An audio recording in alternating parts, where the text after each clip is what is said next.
वर्तमान बिगड़ना नहीं चाहिए। अगर वर्तमान हमारा बिगड़ जाएगा तो भविष्य खतरे में आ जाएगा। क्या भविष्य खतरे में आ जाएगा? इसलिए वर्तमान को सुधारने की कोशिश करो। और भरत जी ने वर्तमान सुधारा है।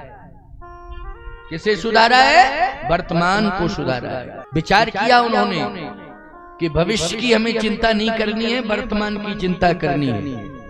वर्तमान यदि रसातल में चला जाएगा तो भविष्य अच्छा है ही नहीं। कल्पना ही छोड़ दो कि भविष्य अच्छा आएगा।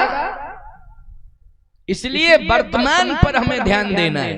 भरत जी ने किसी से कुछ नहीं कहा कि गालियां क्यों दे रहे हो। बस भरत जी ने केवल विचार किया है कि हमें करना क्या चाहिए। जैसे ही आगे बढ़े भरत जी महाराज ननिहाल से लौटे हैं तो कैकेयी देख रही है कि भरत आ गया। ऐसा अभिनय किया कैकेयी ने कि दौड़ती है, भरत के सामने आ जाती है और कहती है, चल बेटा, मैं तेरा हाथ पकड़ के ले जा रही हूं। कहां? जहां सिंहासन है। भरत जी ने कहा, बस यहीं से खतरा पैदा हुआ है। अयोध्या में जो कंडीशन बिगड़ी है वो संपत्ति के कारण बिगड़ी है, राज्य के कारण, सिंहासन के कारण। भरत जी समझ गए, क्योंकि एक ही शब्द मुख से निकला कि चल मैं तुझे सिंहासन के पास ले जा रही हूं। भरत जी समझ गए कि सिंहासन का झगड़ा है, संपत्ति का झगड़ा है। भरत जी ने कहा कि मां तू मेरा हाथ छोड़। क्यों? इसलिए कि तुझे सब गालियां दे रहे हो, मुझे भी गालियां दे रहे हैं। जिसे लोग गालियां देते हैं उसकी गलती होती है। इसका मतलब है कि तुमने गलती की है और मेरी भी कहीं ना कहीं कोई गलती है। क्योंकि अगर मैं ये कहूं मेरी कोई गलती नहीं है तो इसका मतलब है कि अपनी गलतियों पर ध्यान नहीं दिया जा रहा है। तो तेरी यही गलती है कि तूने मेरे लिए सिंहासन मांगा है, और मेरी यही गलती है कि मैं प्रभु को छोड़ करके ननिहाल चला गया। मेरी यही गलती, मुझे नहीं जाना चाहिए था। कोई नाता संबंध नहीं, नाता एक राम जी से दूजा नाता तोड़ दे। वो आशा एक राम जी से दूजी आशा छोड़ दे। मुझे त्याग नहीं करना चाहिए था, एक पल एक क्षण के लिए भी अपने भैया राम से दूर नहीं जाना चाहिए था, लेकिन मुझसे भूल हो गई है। इसलिए तू मेरा हाथ मत पकड़। भरत जी ने अपना हाथ जो है छुड़ा लिया। थोड़ा सा आगे बढ़े तो कौशल्या अम्बा बेहोश पड़ी थी। भरत जी ने कहा कि अब तो सिद्ध हो गया कोई विशेष कारण है, क्योंकि कौशल्या अम्बा बेहोश पड़ी है। जब भरत जी कौशल्या अम्बा के पास गए तो भरत जी ने देखा कि पिताजी मृत पड़े हैं। एक नाव में तेल भरा हुआ है, उसी तेल भरी नाव में पार्थिव शरीर डूबा हुआ है। देखो भाई, आज तो इस मृत शरीर को 10-5 दिन सुरक्षित रखने के लिए तमाम जो है उपाय हैं। क्यों भाई, हैं कि नहीं?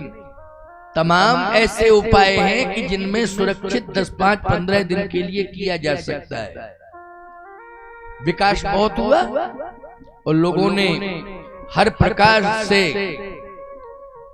इतनी ऊंचाई पर विकास पहुंचा दिया है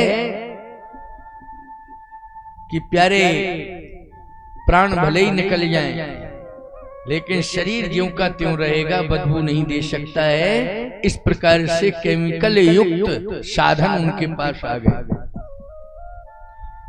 लेकिन पुरानी परंपरा में केवल तेल था कि तेल में ही डुबा दिया जाए, तभी जो है सुरक्षित रह सकता है पार्थिव शरीर।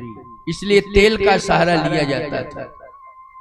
तो दशरथ जी का भी पार्थिव शरीर तेल में डूबा हुआ है। भरत जी ने कहा अब समझ में आ गया कि घटना क्या घटी है।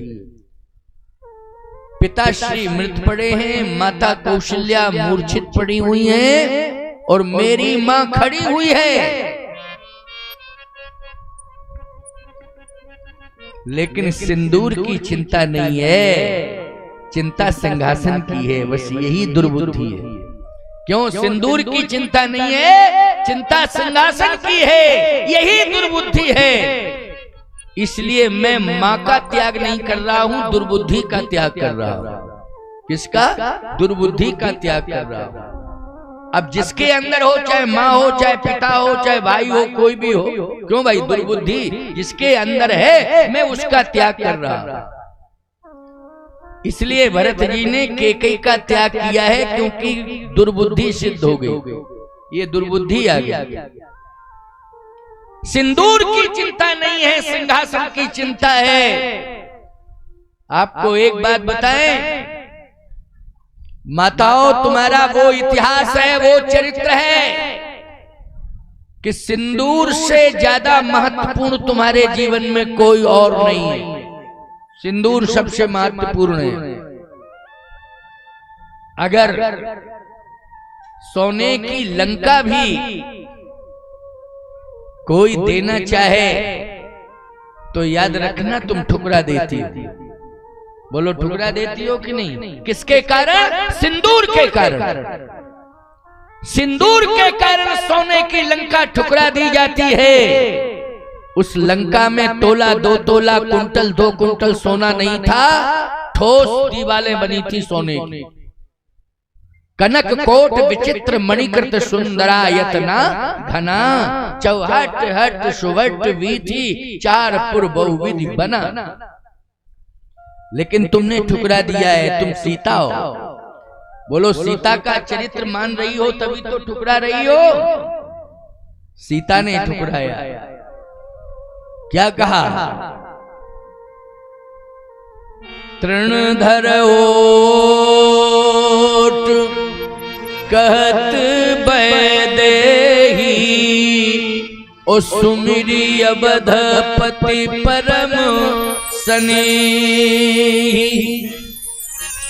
सुन 10 मुख खतोत प्रकाश, ओ कबहू की नलनी करे विकास। असमन समुझ कहत जानकी, ओ खल सुध नहीं रघुवीर बान की।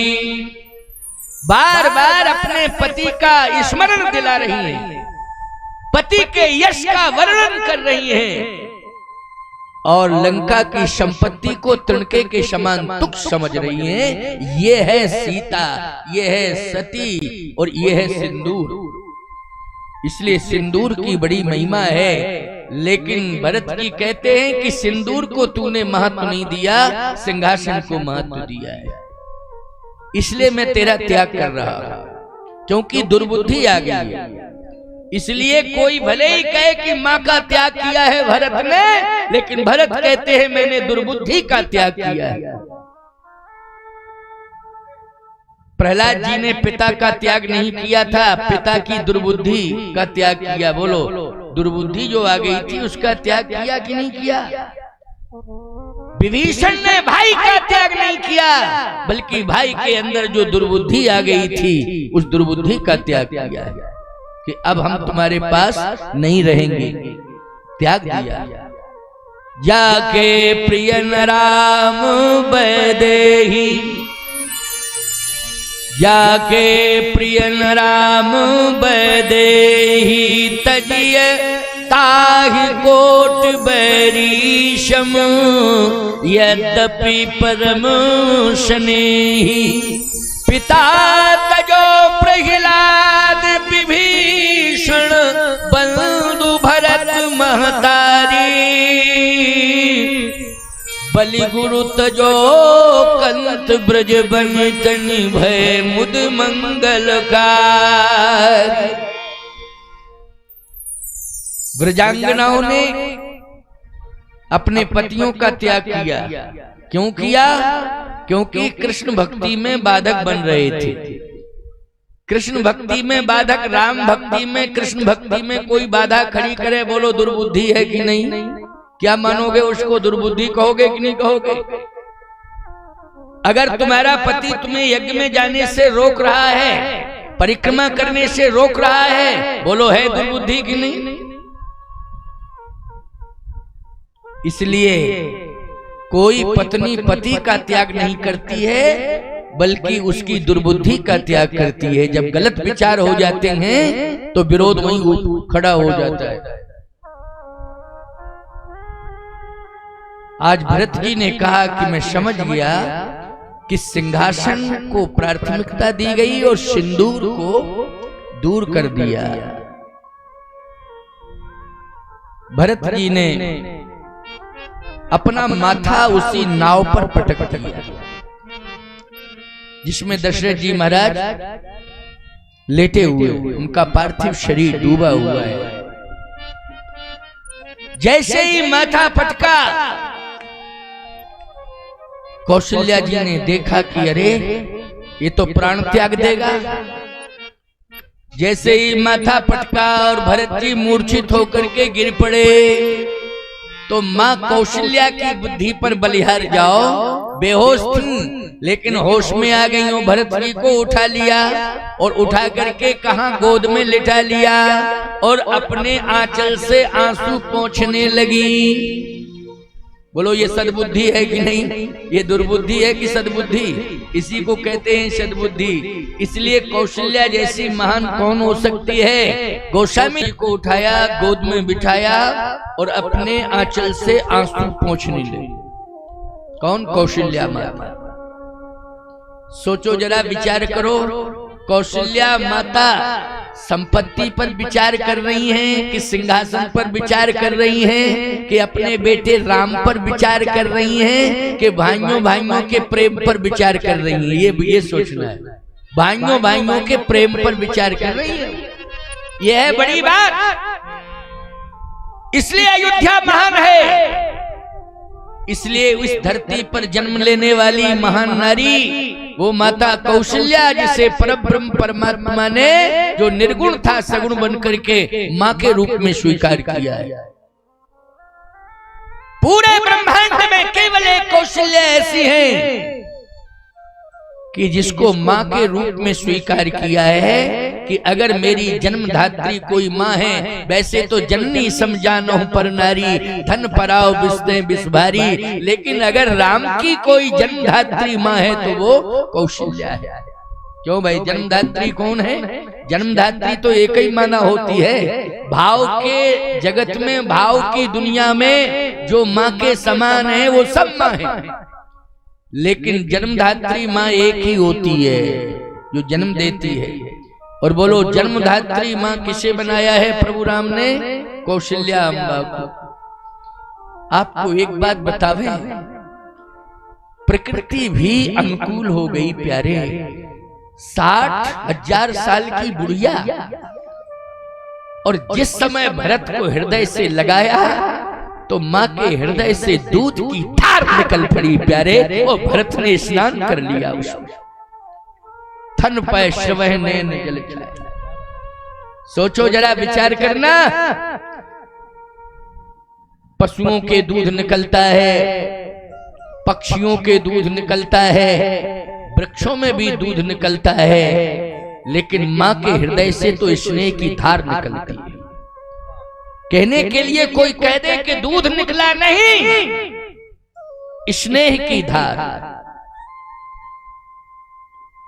इसलिए कुछ काल तक ही वो स्नेह की धार एक दुग्ध के रूप में प्रवाहित होती है, जिसका पान पुत्र करता है, संतान करती है।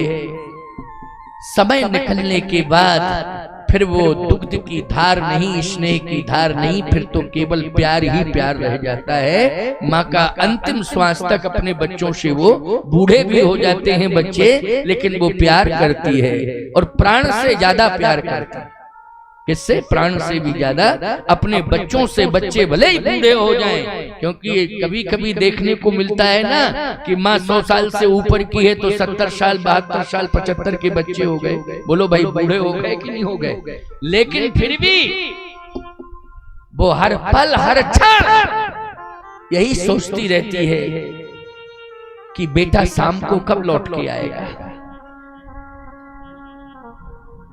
और यदि विलंब होता है तो अंदाज कर लेना मां को नींद नहीं आती,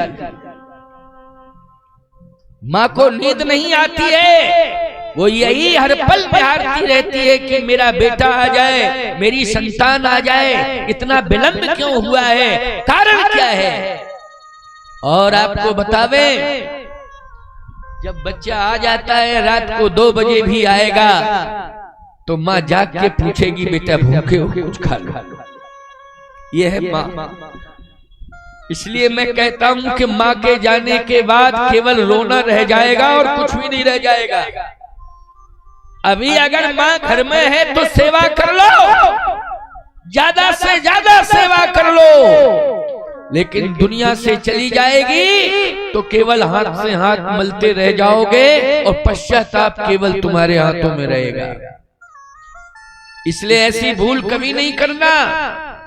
माँ से बड़ी संपत्ति कोई दूसरी नहीं है और माँ से बड़ी भक्ति कोई दूसरी नहीं है। इसलिए माँ की सेवा करो और माँ के चरणों में समर्पण करो। कैकेयी का बेटा है और कैकेयी के कारण सुहाग चला गया और राम 14 साल के लिए चला गया। लेकिन कैकेयी के बेटे भरत को बोलो हृदय से लगा रही है कि नहीं लगा रही है? कितनी उदारता है और त्याग से भरा जीवन, त्याग की पराकाष्ठा है। इस प्रकार का व्यवहार परिवार में अगर होगा तो परिवार उजड़ने से बच जाएगा। चाहे जैसी कंडीशन खराब आ जाएगी, क्योंकि ग्रह की प्रतिकूलता के कारण परेशानियां आती हैं। हरिश्चंद्र के जीवन में आई परेशानी, बोलो आई कि नहीं आई? इतना दान पुण्य करने वाला, सत्य पर चलने वाला, लेकिन बोलो आई परेशानी? काशी के बाजार में बिकना पड़ा। ये क्या है? परेशानी नहीं है तो क्या है? इज्जत वाले के लिए बहुत बड़ी चुनौती है ये कि राजा जो स्वर्ण मुकुट धारण करता है, सोने के सिंहासन पर बैठता है, वो काशी में डोम के यहाँ बिक गया, बिकना पड़ा उसे। क्या कर्ज लिया था? बोलो भाई क्या कर्ज लिया था कि जो बिकना पड़ा? लेकिन सत्य के कारण बिकना पड़ा। जो राज्य था वो भी त्याग दिया, सोने का मुकुट त्याग दिया, सिंहासन त्याग दिया, राजधानी त्याग दी और चल पड़ा, सत्य के बाजार में खड़ा हो गया। और जानते हो कितनी कठिन चुनौती होती है, कितनी कठिन परीक्षा होती है। डोम के यहाँ बेचा है विश्वामित्र जी ने, काशी का जो डोम है उसके यहाँ बेचा है। जब डोम के यहाँ बेचा तो डोम ने लाठी पकड़ा दी, लेकिन राजा के हाथ में लाठी नहीं रहती है, तलवार रहती है। वो लोग राजा के हाथ में क्या रहती है? तलवार रहती है। एक काला गमछा बांध दिया उस डोम ने सिर पर। राजा के सिर पर काला गमछा नहीं होता है, सोने का मुकुट होता है, वो मणियों से जड़ा हुआ मुकुट होता है। लेकिन उसने कहा तुम मेरे नौकर हो, इसलिए जो मैं ड्रेस दूंगा उसको पहनना पड़ेगा और जो ड्यूटी दूंगा वो ड्यूटी तुम्हें करनी पड़ेगी। हरिश्चंद्र जी ने कहा मैं धर्म का निर्वाह करूंगा, जो आप आज्ञा देंगे उसका मैं पालन करूंगा। विचार करना ये कितनी बड़ी कठिन परीक्षा है। और डोम के यहाँ आज्ञा का पालन कर रहे हैं और डोम ने कहा इस स्मशान पर कर वसूलना, जो मुर्दे फूके जाते हैं कर लेना, हर मुर्दे का कर लेना, नियम है वहां। हरिश्चंद्र जी ने कहा ठीक है ये भी करूंगा। हरिश्चंद्र जी ने कि धर्म ना चला जाए, सत्य ना चला जाए, इसके लिए हमें कुछ भी करना पड़े, हम सब कुछ करने के लिए तैयार हैं। बोलो इसके कारण के धर्म और सत्य न जाने पाए। कौशल्या जी सब कुछ सहने के लिए तैयार है, लेकिन हमारे इस इक्ष्वाकु वंश रघुकुल सूर्य वंश का धर्म और सत्य न जाए। और धर्म क्या कहता है? धर्म कहता है कि भाई भाई प्रेम से रहे, ये धर्म कहता है। धर्म कहता है कि कभी भी घर के अंदर किसी का अपमान न होने पावे। बोलो धर्म कहता है कि नहीं? हमारे घर के अंदर कोई भी आवे उसका सम्मान हो, अपमान न होने पावे। बोलो ये कौन कहता है? धर्म कहता है। इसलिए घर में दुश्मन भी आ जाता है तब भी गलत शब्द नहीं बोले जाते हैं। बोलो भाई ये हमारे घर में आया है भाई, हम नहीं बोलेंगे। देरी के बाहर होगा तो बोलेंगे। दुश्मन भी घर के अंदर आ जाता है, उसको भी पानी का गिलास दिया जाता है, भैया पानी पी लो। ये नहीं कहा जाता तुम दुश्मन हो, कैसे आ गए हो। और अगर इस प्रकार का व्यवहार कोई करता है तो याद रखना उसके घर में ना धर्म है ना उसके घर में सत्य है। इसलिए मैं कहता हूं कि घर के अंदर इज्जत की जाती है, सम्मान किया जाता है, ये हमारा धर्म है। हरिश्चंद्र जी ने कहा कि कुछ भी हो धर्म नहीं जाने दूंगा। और हरिश्चंद्र जी ने डोम की आज्ञा से स्मशान पर ड्यूटी दी है। पुत्र भी बिक गया है, पत्नी भी बिक गई है धर्म के कारण। धर्म के कारण तो हरिश्चंद्र ने पूरा परिवार ही अपना बेच दिया है। लेकिन विश्वामित्र जी परीक्षा लेते ही जा रहे हैं। उन्होंने लाडले प्यारे पुत्र को सर्प बन के डस लिया। लाडले प्यारे पुत्र को हरिश्चंद्र के रोहित को सर्प बन के डस लिया। अब वो मृत पड़ा है। कितनी कठिन परीक्षा है। और पूरे काशी में जाकर के ढिढोरा पीट दिया है। काशी में जाकर के ढिढोरा पीट दिया है और कह दिया है कि कोई भी व्यक्ति काशी का हरिश्चंद्र के बेटे के पार्थिव शरीर से हाथ नहीं लगाएगा। उस मृत शरीर से कोई हाथ नहीं लगाएगा,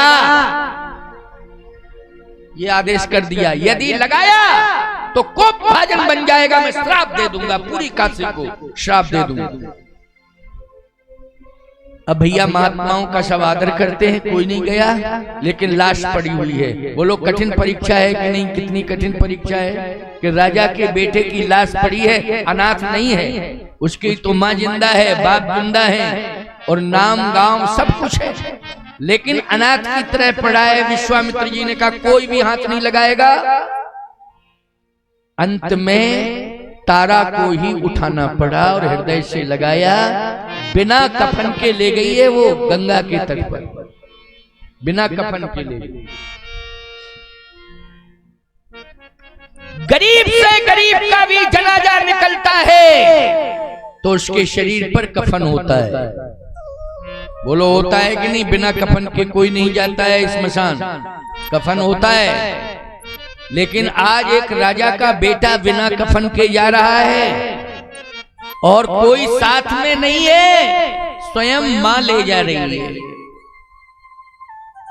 जैसे ही ये अयोध्या का इतिहास सुना रहा हूं। किसका इतिहास सुना रहा हूं? अयोध्या का, क्योंकि प्रसंग अयोध्या का है। स्पष्ट लिखा है कैकेयी ने भी सहारा लिया था इन्हीं का, हरिश्चंद्र का। जब वचन वरदान मांगे तो हरिश्चंद्र का सहारा लिया था, दधीच का सहारा लिया था, महाराज शिवी का सहारा लिया था। शिवी दधीच हरिश्चंद्र नरेशा, ओ सहे धर्म हित कोटि कलेशा। रंत देव बलि भूप सुजाना, ओ धर्म धरऊ सही संकट नाय। रघुकुल रीति सदा चली आई, ओ प्राण जाहि पर वचन न जाई।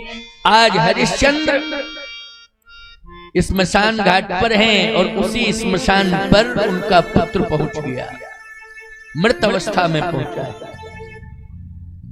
लेकिन हरिश्चंद्र जी अपनी पत्नी से कह रहे हैं कि मुझे कर चाहिए तभी 100 को अग्नि मिलेगी। देखो भाई कितनी कठिन परीक्षा है, मुझे कर चाहिए लेकिन कफन तक के लिए पैसा नहीं, बिना कफन के लाश गई तो कर कहां से दिया जाएगा। हरिश्चंद्र ने कहा मैं दग्ध नहीं करने दूंगा, चाहे ये लाश सड़ जाए। तो तारा ने सोचा कि चलो गंगा में ही प्रवाहित कर दें, लेकिन गंगा मैया ने रोक दिया कि नहीं नहीं, सनातनी परंपरा में अग्नि संस्कार आवश्यक है। भले ही गंगा के किनारे करो चाहे सरजू के किनारे करो, इसलिए सरजू तीर रच चिता बनाई। दशरथ जी की जो चिता बनाई गई थी कहां बनाई गई थी? सरजू के तट पर बनाई गई थी, जबकि सरजू है, क्योंकि अग्नि संस्कार का बहुत महत्व है और सनातन की परंपरा में तो अग्नि संस्कार आवश्यक है। गंगा मैया ने कहा कि मुक्ति नहीं मिल पाएगी, ऐसा मत करो, अग्नि संस्कार होना चाहिए। अब रुक गई कि फायदा क्या है कि मरने के बाद बेटे को मुक्ति न मिले। अरे मैं राज्य नहीं दे पाई, संपत्ति नहीं दे पाई, लेकिन मुक्ति तो कम से कम दिला ही थे, इतना तो कर दे। अब क्या करूं? तारा ने कहा कि मैं 100 को जलाऊंगी, दग्ध करूंगी, भले ही कुछ भी हो, मुक्ति बेटे को मिलनी चाहिए। और जैसे ही पुत्र के शव को दग्ध करने लगी, उसी समय हरिश्चंद्र जी सामने आ गए। जब मना किया है तो मानती नहीं है, मृत्यु दंड दे दूंगा। ये लाठी मेरे हाथ में।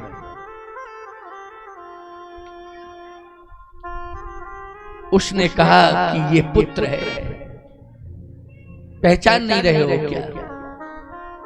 कहा मैं तुझे भी पहचान रहा हूं, पुत्र को भी पहचान रहा हूं। तू मेरी पत्नी है और मेरा ये पुत्र है, पहचान रहा हूं, तो फिर कर क्यों ले रहे हो? जब पत्नी हूं मैं, ये पुत्र है, तो आखिर आप पिता हैं कि नहीं रोहित के? तो ये पुत्र की ही तो लाश है। क्या विपत्ति में भूल गए हो? हरिश्चंद्र जी ने कहा नहीं, मैं भूला नहीं हूं, मैं जानता हूं कि ये पुत्र है, ये जानता हूं मैं तू पत्नी है, लेकिन मैं पत्नी का त्याग कर सकता हूं, पुत्र का त्याग कर सकता हूं। जब तक जिंदा हूं तब तक अपने धर्म का त्याग नहीं कर सकता हूं। जो धर्म मेरा कहता है मैं वही करूंगा। मेरा धर्म कहता है कि मुझे कर लेना चाहिए, मैं कर लूंगा। प्यारे, बहुत ज्यादा गिड़गिड़ाई तारा और उसने चरण पकड़ लिए। कहा कुछ भी करो, लेकिन मैं अंतिम संस्कार करूंगी, जो भी सजा देना हो दे देना।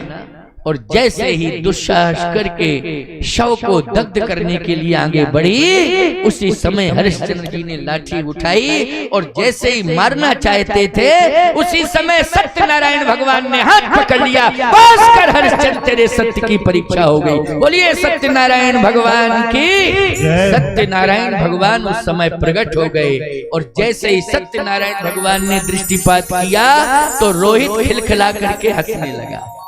भगवान की कृपा से प्राण गए थे, प्राण आ गए कि नहीं आ गए? बोलो भाई, प्राण आ गए। हंसने लगा खिलखिला के और नाचने लगा और अपने माता पिता के चरणों में गिर पड़ा, प्रणाम कर रहा है। इसलिए मैं कहना चाहता हूं कि धर्म रहेगा तो फिर जो चला जाएगा वो भी वापस आ जाएगा, और यदि धर्म नहीं है और सब कुछ तुम्हारे घर में है लेकिन आगे चल करके सब चला जाएगा, कोई रोक नहीं पाएगा। यानी धर्म नहीं जाना चाहिए। अगर धर्म चला जाता है तो फिर परिवार में पहचान ही समाप्त हो जाती है। मैं एक बात बताऊं, अगर घर के अंदर धर्म नहीं होगा तो भाई बहन को पहचान पाएगा क्या? बोलो जरा, नहीं पहचान पाएगा। अगर भाई बहन के बीच में पहचान कराने वाला कोई है तो धर्म है। इसलिए वो धर्म के कारण मर्यादा बनी हुई है। विचारवान श्रोताओ, नारी के रूप में तो मां भी है, नारी की आकृति में बहन भी है, नारी की आकृति में बेटी भी है, लेकिन अगर दृष्टि जाती है मां के ऊपर तो धर्म कहता है प्रणाम कर, झुक जा और पूरा समर्पण कर दे। बोलो कौन कहता है? धर्म कहता है।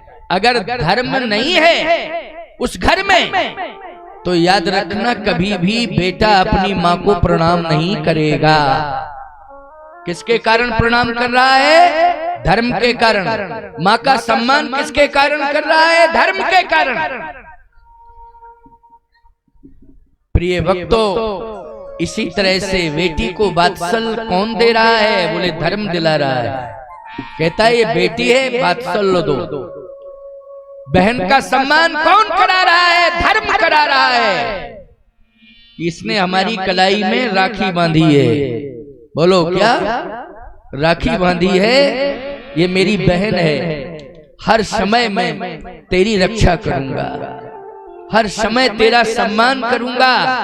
और राखी बहन बांधती है तो बोलो भाई प्रणाम करता है कि नहीं करता है? सम्मान करता है, सर्वोच्च सम्मान देता है। ये कौन कर रहा है? धर्म कर रहा है। धर्म ही पहचान करा रहा है। ये धर्म के कारण ही हमारा वंश बचा है, धर्म के कारण हमारा घर बचा है, धर्म के कारण हमारी जाति बची है और धर्म के कारण ही हमारा देश बचा हुआ है। इसलिए धर्म होना चाहिए, रोम रोम में धर्म होना चाहिए, रोम रोम में धर्म होना चाहिए।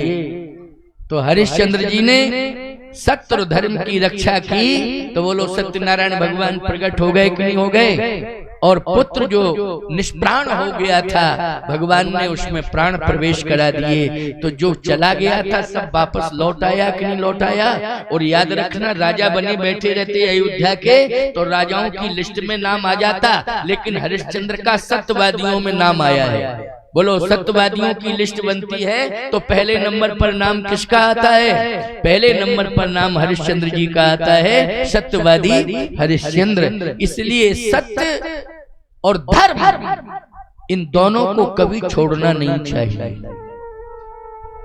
आज कौशल्या अम्बा ने कहा कि इस वंश को बचाना है, अयोध्या को बचाना है। सिंदूर तो चला गया लेकिन भाइयों भाइयों में विरोध न हो। हमारा धर्म कहता है मैं माँ होने के नाते अपने बच्चों में प्रेम देखना चाहूंगी और अपने बेटों से यही बार बार कहूंगी कि इस प्रेम को बरकरार रखना। इसलिए भरत को हृदय से लगाया और गोद में बिठाया और कहा बेटा दुखी मत हो। राम चला गया तो भरत तो आ गया, राम चला गया, दो चले गए दो आ गए। ये राजमहल खाली कहां हुआ? बोलो भाई, दो चले गए राम लक्ष्मण, चार भाइयों में तो दो आ गए कि नहीं? भरत और शत्रुघ्न। कौशल्या अम्मा ने कहा राजमहल खाली कहां हुआ? अभी महसूस कर रही थी कि पति चला गया और पुत्र भी कोई नहीं है, कुछ भी नहीं बचा। लेकिन नहीं, आज तूने निराशा को आशा में बदल दिया। जो निराशा छाई थी भरत तेरे आने से आशा बन गई। इसलिए दुखी मत हो। माता भरत गोद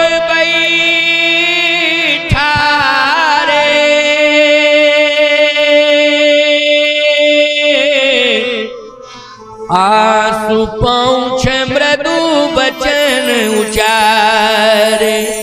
बोलो कड़वे वचन कहे कि मीठे वचन कहे? ऐसी स्थिति में कि पति के प्राण चले जाएं और जन्म जिसको दिया है पुत्र को, वो पुत्र 14 साल के लिए चला जाए। तो ऐसी स्थिति में कटु वचन निकलेंगे, लेकिन मृदु वचन निकल रहे हैं, क्योंकि भरत को किसी तरह से संतुष्ट करना है और भरत के प्राण की रक्षा करनी है, नहीं तो ये थोड़ी देर बाद प्राण त्याग देगा। भरत के प्राण की रक्षा करनी है। कौशल्या अम्बा ने कहा कि भरत, गुरुदेव की बात सुनो, जैसा गुरुदेव आदेश दें उस आदेश का पालन करो और उनकी आज्ञा के अनुसार कार्य करो। तो भरत जी ने गुरुदेव को प्रणाम किया। वशिष्ठ जी महाराज ने कहा सबसे पहले पिता की अंत्येष्टि करो। भरत जी ने कहा कि पिता की अंत्येष्टि करने का अधिकार मुझे तो नहीं है, या तो बड़ा भाई कर सकता है या छोटा कर सकता है। तो बड़ा भाई तो चला गया, लेकिन सबसे छोटा भाई है शत्रुघ्न, इसे अधिकार मिलना चाहिए। इसलिए गुरुदेव आपने आज्ञा तो दी है, लेकिन विचार करना चाहिए, या तो बड़े भैया करें, तो आप मुझे आज्ञा दो, कहीं भी होंगे हम खोज के लाएंगे। वशिष्ठ जी ने कहा खोजने में 14 दिन हो गए, और 14 दिन से ये लाश पड़ी है, पार्थिव शरीर पड़ा हुआ। 14 दिन पड़े रहे दशरथ जी तेल की नाव में, 14 दिन डूबे रहे वाल्मीकि रामायण के अनुसार। अब तुम राम को खोजने के लिए जाओगे तो कितने दिन लगेंगे, कितने महीने लगेंगे? नहीं, अंत्येष्टि तुम्हारे हाथ से होनी चाहिए। तो भरत जी ने कहा कि समाधान दो कि मेरे हाथ से कैसे अंत्येष्टि होनी चाहिए, या तो बड़े भाई को करना चाहिए या सबसे छोटे भाई को करना चाहिए, लेकिन मेरे हाथ से। वशिष्ठ जी ने कहा भरत, इस मर्म को आज मैं प्रकट कर रहा हूं, अभी तक किसी को मालूम नहीं था, लेकिन अब मैं मर्म को प्रकट कर रहा हूं कि राम और भरत तुम दोनों एक ही हो, एक ही हो। एक वैकुंठाधिपति विष्णु है और दूसरा क्षीरसाई विष्णु है, लेकिन विष्णु एक ही है। वैकुंठ में रहने वाला भी वही विष्णु है और क्षीर सागर में रहने वाला वही विष्णु है, लेकिन भरत इतना ही अंतर है तुम दोनों में, राम में और तुम में। राम वैकुंठाधिपति विष्णु है, तुम क्षीरसाई विष्णु हो, लेकिन हो विष्णु, इसलिए तुम्हारे हाथों से ही होना चाहिए। जो राम जी के हाथों से होगा वो तुम्हारे हाथों से भी हो सकता है, क्योंकि राम में और तुम में कोई अंतर नहीं है। बस इतना ही अंतर कह सकते हो कि राम जी विचारों में ऊंचे हैं और भरत जी भावों में गहरे हैं। और समुद्र के अंदर गहराई होती है और विचारों में ऊंचाई। विचारों में क्या होती है? ऊंचाई, और भावों में क्या होती है? गहराई। इसलिए भावों से भरा हुआ जीवन भरत का है और विचारों से भरा हुआ जीवन किसका है? बोले विचारों में हिमालय से भी ज्यादा ऊंचा श्रेष्ठ व्यक्तित्व श्री राम का है। हिमगिर कोट सरिस रघुवीरा। इसलिए भरत, इसमें तुम किंचित मात्र भी शंका न करो। जो राम है वही तुम हो भरत, जो भरत है वही राम है। इसलिए दशरथ जी की अंतिम इच्छा थी, जब उनके प्राण निकलने लगे तो चक्रवर्ती दशरथ ये कह रहे थे कि राम, केवल मेरा अंतिम संस्कार करके तुम चले जाना, मेरे प्राण निकलने ही वाले हैं, तुम लौट आओ, मेरा अंतिम संस्कार करके फिर तुम चले जाना। उनकी इच्छा थी कि राम के हाथों से मेरा अंतिम संस्कार हो, लेकिन राम की पूर्ति शत्रुघ्न नहीं कर पाएगा। बोलो कर सकता है क्या? नहीं, राम की पूर्ति शत्रुघ्न नहीं कर पाएगा। राम का स्थान शत्रुघ्न नहीं ले पाएगा, राम का स्थान लक्ष्मण भी नहीं ले पाएगा। राम का स्थान तो राम से भी ज्यादा महान भरत है, इसलिए भरत ही ले सकते हैं और कोई नहीं ले सकता। केवल भरत राम से भी ज्यादा महिमा, राम से भी ज्यादा वजनदार व्यक्तित्व और राम से भी ज्यादा निष्ठावान भरत। इसलिए भरत, ये शास्त्री जी बैठे हैं, गरुड़ पुराण तुम लोग सुनते हो, उसमें वर्णन आता है कि धर्मात्मा पुत्र के हाथ से अंत्येष्टि होनी चाहिए। क्यों भाई? तभी मुक्ति मिलती है। धर्मात्मा पुत्र के हाथ से अंत्येष्टि होनी चाहिए, तभी मुक्ति मिलती है। अब ईमानदारी के साथ बताओ, अगर तुलना की जाए चारों भाइयों में तो सबसे बड़े धर्मात्मा कौन है? अगर चारों भाइयों में तुलना करी जाए तो सबसे बड़े धर्मात्मा कौन है? भरत। इनसे बड़ा कोई धर्मात्मा नहीं है, इनसे बड़ा कोई महात्मा नहीं है।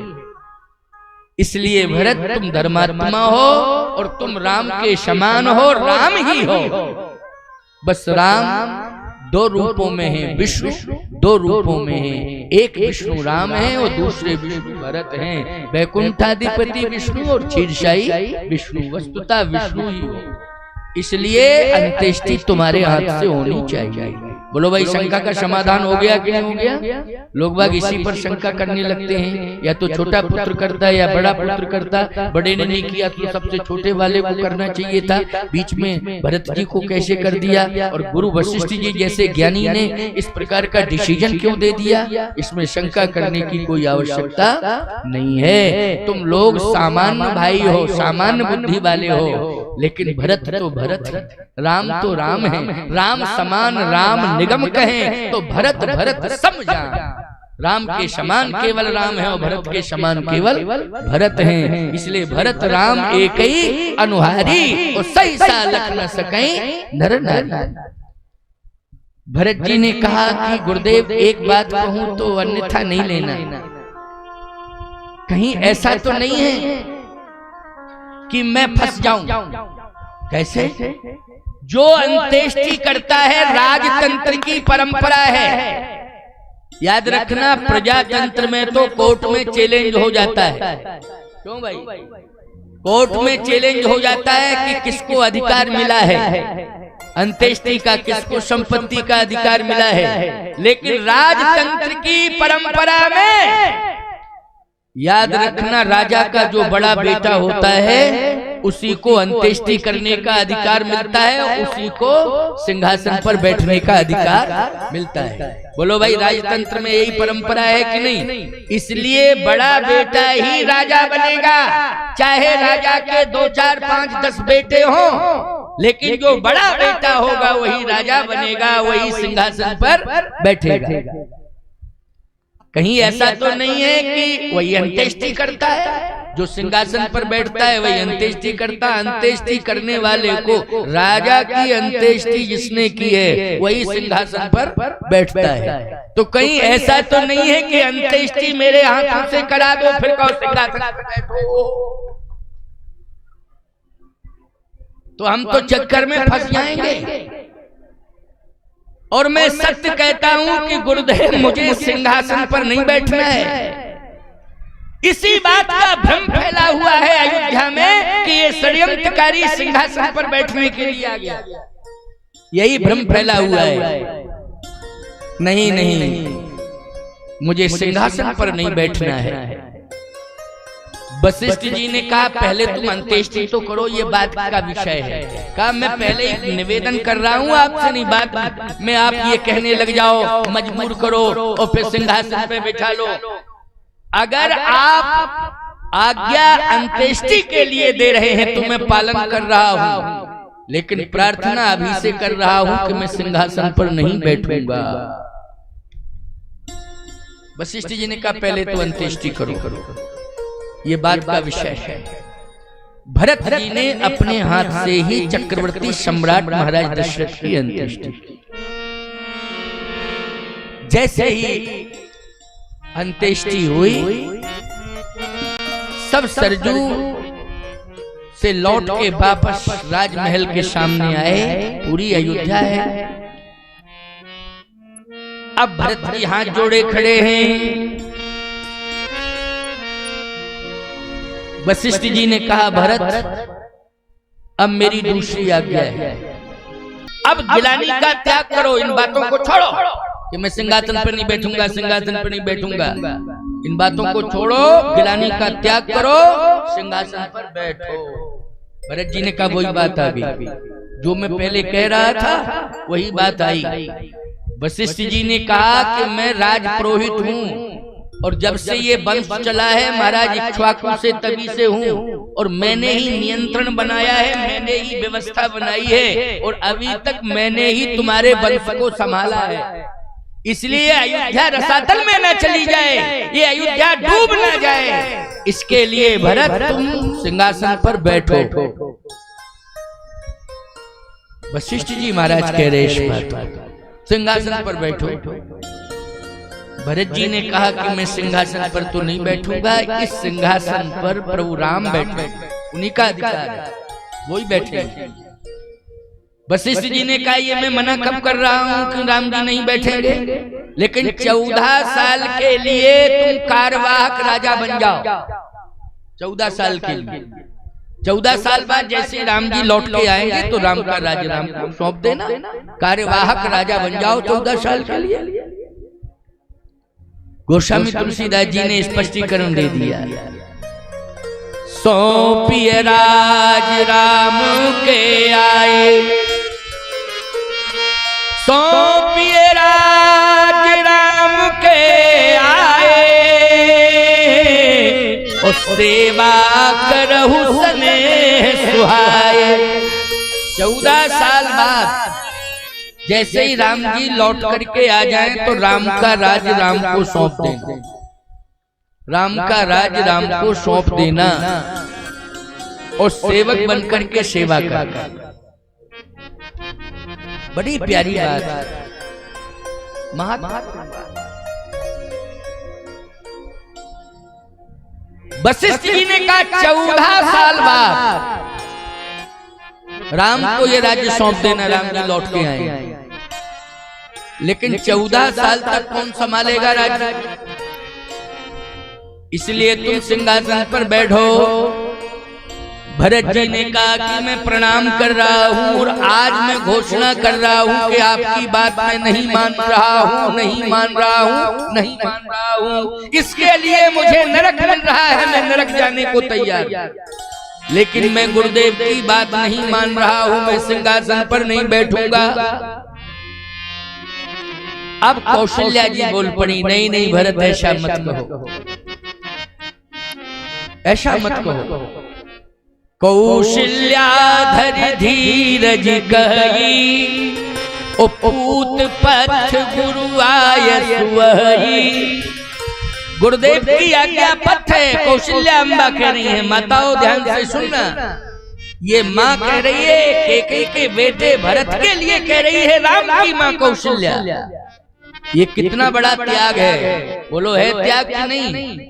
इसलिए त्याग जिसके भी जीवन में आ जाएगा, याद रखना उसी का अस्तित्व मरने के बाद भी बना रहेगा, क्योंकि कीर्ति उसकी अमर हो जाती है। शरीर तो चला जाता है, लेकिन कीर्ति गाथा गाई जाती है, त्याग के कारण गाई जाती है। इसलिए जीवन में अगर संघर्ष से बचना है, विवादों से बचना है और परिवार को कलह से बचाना है, तो थोड़ा उदारवादी बन जाओ, त्याग वाली प्रवृत्ति तुम्हारे जीवन में आ जाए तो आज भी अभूतपूर्व परिवर्तन हो सकता है। लेकिन सब संकीर्ण विचारधारा के कारण विरोध बढ़ते जा रहे हैं और यहाँ तक दूरियां बढ़ गई हैं कि एक दूसरे को जान से मारने पर आमादा हो गए। खबरदार, ऐसा तो पशु भी नहीं सोचते हैं, तुम इंसान होकर के सोच रहे हो। जब पशु भूखा होता है तब वो खोजता है कि मेरा पेट भर जाए। बोलो भाई, यदि वो तृप्त है तो कभी प्रहार नहीं करता है। अगर भूखा नहीं है तो याद रखना, सिंह अगर भूखा नहीं है तो आक्रमण नहीं करेगा, कोई जरूरत नहीं है, आवश्यकता ही नहीं है। लेकिन तुम धोखे में आक्रमण करते हो, पता नहीं किस किस भाव को लेकर के आक्रमण करते हो, क्या क्या सोच करके दांव लगा के आक्रमण करते हो। खबरदार, इंसानियत नहीं है तो कोई मतलब का नहीं। अगर इंसानियत है तो तुम्हारा अस्तित्व है, तुम्हारा व्यक्तित्व है, तुम्हारा चरित्र है और तुम्हारा इतिहास बनेगा। और यदि इंसानियत तुमने गमा दी है मानवता से तुम दूर हो गए हो तो पशुओं से बदतर हो। और याद रखना, काले अक्षरों में तुम्हारा इतिहास लिखा जाएगा। इसलिए कीर्ति को अमर करो। यही है स्वर्णिम काल, यही स्वर्णिम काल है। कीर्ति को अमर करना ही स्वर्णिम काल है। इसलिए मानव को जो काल मिला है, श्वासें चल रही हैं, यही स्वर्णिम काल है। इसका दुरुपयोग मत करो, नहीं तो सोने में एक दिन लंका जैसी आग लग जाएगी और जल के खाक हो जाएगा प्यारे, कुछ भी हाथ में नहीं रहेगा। इसलिए इस स्वर्णिम जीवन को, स्वर्णिम काल को व्यर्थ के विवादों में नहीं गमाना है, अपने व्यक्तित्व को नहीं फंसाना है। कुछ काम करो, कुछ काम करो, कुछ नाम करो, कुछ नाम करो, विवादों को बंद करो।